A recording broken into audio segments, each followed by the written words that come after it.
If this time not teach me nothing. What is it? What's blocking? You see, the other day, I was saying to myself that people praise material things so much.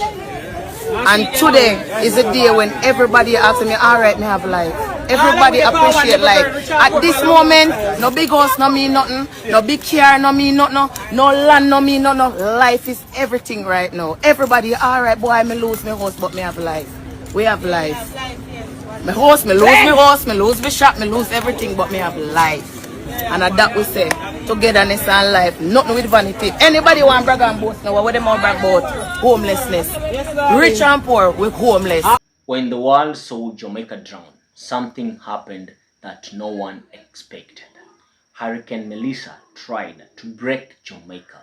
Houses gone, livelihoods destroyed, everything reduced to rubble. But here's what the cameras caught that went viral across the continent.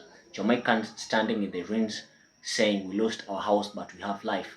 No crying about cars, no complaint about material things, just pure unshakable spirit. And the world stopped scrolling to witness something they'd forgotten was possible. A people who refuse to be defeated. And that spirit, it triggered the biggest diaspora mobilization in Caribbean history. Because when you show the world how to survive, the world shows why you matter. This is the story they're not putting in your mainstream news. Let me show you what real resilience looks like. Guys, I have these clips. Let us watch and then I'll be back to discuss everything with you. This is the Bantu Merchant channel. Like, comment, share and subscribe. I'll be back. I've packed my bags. I've sold my house. And I'm on my way home to sweet, sweet Jamaica. The brain dump is over. We're bringing it all back home. There's no way we can see Melissa take such advantage of our country and don't go back and fix her up. We are never, ever going to abandon our parents. Not a country like Jamaica that gave us so much, or that gives us so much. Pride, joy, resilience, strength, happiness, best food, everything. Guess what? Yeah, man. If you can go back, go back. However you can do. Whatever help you can give. Because Jamaica instilled in us everything that everybody want. And it have a born in you. Like a true Jamaican. Yeah? So Jamaica, my sweet, sweet Jamaica. Here I come. 45 years long enough. I'm coming back home. This is Marcy Griffiths, and I'm here beseeching to all my brothers and sisters at this point and time, please step up to the plate. Make whatever contribution you can. Give what you have. Even if you're not publicizing what you're doing, you will be rewarded by Almighty God. When you do good in secret, you are rewarded openly. You know, you don't have to hype, you know. Just come and give whatever you have. It's a serious situation, and whatever little contribution we can make for our brothers and sisters, the children, the elderly, just about everyone. God sees all things, and we shall all be rewarded for the good that we do, and the seeds we sow now, that is what we shall reap. So come on, step up to the plate and make a contribution for our people, our loved ones, brothers and sisters. Thank you so much. Good. Watch out now. Help is help, and we need all type of help, and we need to bring attention to help and do it with intention, all type of thing. And everybody have the riches, and everybody have the resources. Me never there for the disaster, I'm there now, I'm link up with Ramesh and see them. They're mildly much. I don't want you to feel like it's a competition, so you feel like you're gonna have 10,000 bread or 10,000. Just do what you can, help who you can. And everybody can help with funds. Some people have to help with physical strength. But help is help, and Jamaica need help, and we're there so to help each other. And that is what it's all about. And I have to preach, and I do nothing else. One love, my brother. Respect all the time. Family. You know. And this, you know me happy when me see my family them come on board and help, right? Yeah, man. You know nothing that make me happier than this. Yes, I guess I know. As I say, everyone, help one, pray for someone, come somebody here, do something. Yeah. And everybody will have the resources. And then, big up for me. Big up Jimmy, big up everyone that do something we can get it done. So you can just do what you can do and say, everybody put on a one bottle of water, everybody put on a one something on the board, and we fix it up. Well, you can nice and make that on a nice. Big up. Let me tell y'all something about the people of Jamaica. They're going to be all right. You see this Jamaican woman right here? She has been working non-stop. Look at all of this stuff. She just drove, went to a tennis class, was like, yo, I need diapers, I need sanitary napkins, I need everything. Jamaica going to be all right because this is the Jamaican people right here. You see this? This is the people of Jamaica. See how resilient and resourceful the people of Jamaica are? Ma, you know what's the best part? What? Jamaica's been showing so much love to the entire world, like forever. Yes, The world gonna show up for Jamaica. Just watch. I believe it. Watch. Mark my words. I don't think there's any part of the world you can go and people haven't heard of Jamaica. Come on. Come on. Haven't heard of Jamaica. Come on. It's okay. Come We're on. gonna take care of each other, you know? We look out for people. You heard it. You heard it here. Jamaica gonna be all right, man. Yeah. Tried to tell y'all Jamaica was gonna be all right. You see Nigeria pulled up. My brother Will. Yes, sir. Him and his wife Grace, man, showing love as always, baby. Jamaica, you gonna be all right, baby. I ain't chatting to nobody if you ain't chatting to me correct about Jamaica right now. What Jamaica's given us So much. as a culture. We could never pay Jamaica back for what Can't, Jamaica's bro. given us. So the least we could do now is, like you say, make everybody aware of what's going on in any way that people can help, whether that's with information, whether that is putting your hand in your pocket if you can, whatever it is. Whatever. Prayers, Yeah, bro. prayers That's like prayers alone, are yeah, powerful, bro. 100%. I ain't chatting to nobody if you ain't chatting to me correct about Jamaica right now. Yeah, because 100. what you can't do is win off of Jamaica all summer long. You can't have all these great festivals going on, all these great platforms where people are, the corporates are coming in and putting logos on everything and this, that, the other.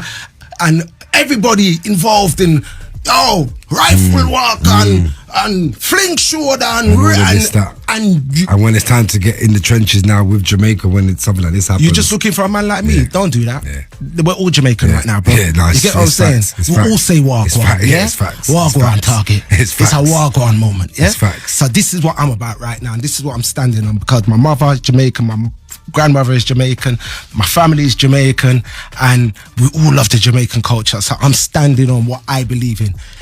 We all need to chip in. When Hurricane Melissa made landfall in Jamaica, meteorologists call it a Category 5 monster. They predicted devastation. They were right about the destruction, but they were dead wrong about what would happen next. Because what the world witnessed in the aftermath wasn't just a natural disaster recovery. It was a masterclass in human resilience that has the entire African and Caribbean diaspora asking themselves, when did we forget how to be this strong?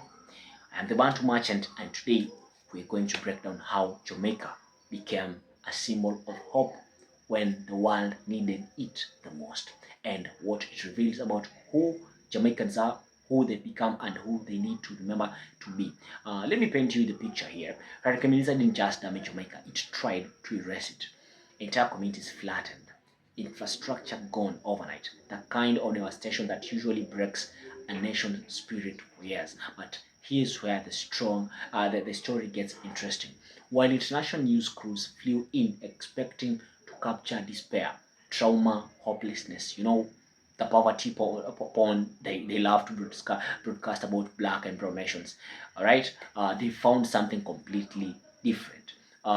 They found Jamaicans in the rains saying, "Me lose me house, but me have life," right? Think about that for a second. Think about that, guys. In a world where we've become conditioned to measure our worth by what we own, the car, the house, the designer brands, the social media flex, here were people who just lost everything, and the first response wasn't bitterness, it was gratitude to breathe, right? The cameras captured something that made people from Lagos to London, from Kingston to Kansas City, stop and reconsider everything, because in that moment, rich and poor were equally homeless. Vanity was irrelevant, and what remained was the thing we in the diaspora have been searching for in our therapy sessions and self-help books: the ability to value life above lifestyle. Now, here's what the mainstream won't tell you about why this matters globally. Number one, the diaspora response was unprecedented. Within 48 hours, Jamaicans from England, America, Canada, everywhere, they weren't just sending money, they were selling houses, packing bags, coming home. Celebrities, regular folks, everyone mobilizing like I've never seen before, right? And I want you to understand that what that represents, because we talk a lot in diaspora spaces about brain drain, how the best and brightest leave Africa and the Caribbean and never come back home. We normally talk about that, but Hurricane Melissa triggered something deeper than guilt or obligation.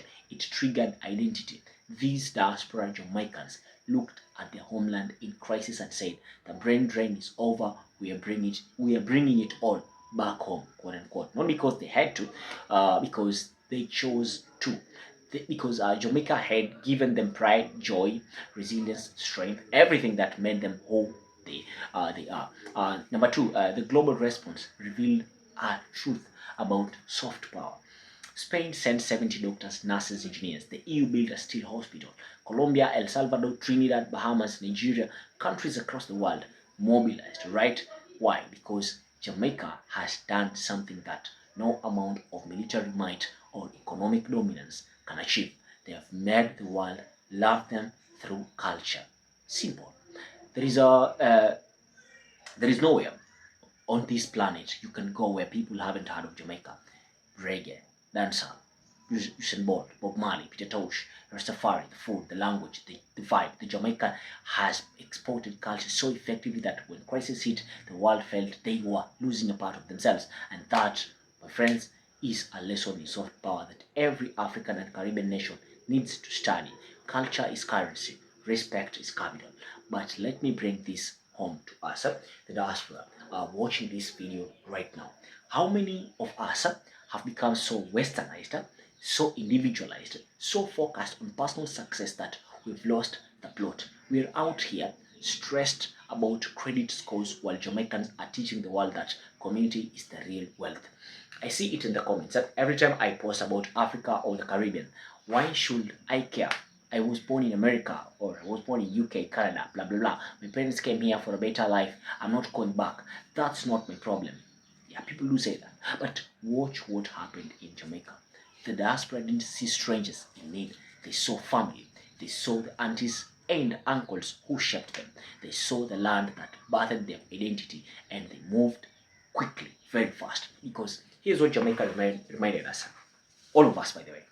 We can have PhDs from Oxford, we can have corner offices in Manhattan, we can have every material success the West offers. But if we lose our connection to who we are and where we're from, we just well-dressed ghosts. The togetherness, that one love principle that shocked the world, that's not just Jamaican culture, that's African culture, that's Caribbean culture. That's the Ubuntu philosophy we've been carrying for thousands of years. I am because we are, right? Ubuntu. And somewhere in our pursuit of individual success, we forgot it. Here's what breaks my heart and gives me hope at the same time, guys. It took a category 5 hurricane to remind the world and remind us what we are capable of when we lose life over lifestyle, community over competition, resilience over resignation.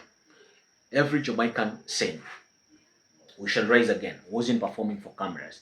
They believed it because they have been through slavery, colonization, economic exploitation, and they're still here, still creating, still influencing, still thriving, right? And when I see Africans in the comments saying, "We can't handle what Jamaicans went through," I want to shake you. Yes, we can. Yes, we are. We've been handling impossible situations for centuries.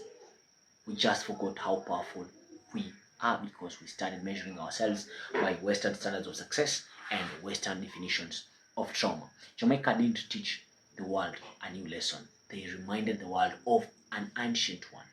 Material things are temporary, but spirit is eternal. So, as I come to the end of the video, of course, I have to bring up with solutions. And number one, we need to honor Jamaica not with piety, but with action. If you haven't contributed to the rebuilding efforts, however you can, do it. Money, time, skills, information, whatever you have, give it. Not because they need charity, but because that's what family does. Number two, we take the lesson personally. What are you holding on to that doesn't matter? What vanity are you protecting that a hurricane could wash away tomorrow? What community have you neglected because you were too focused on individual achievement?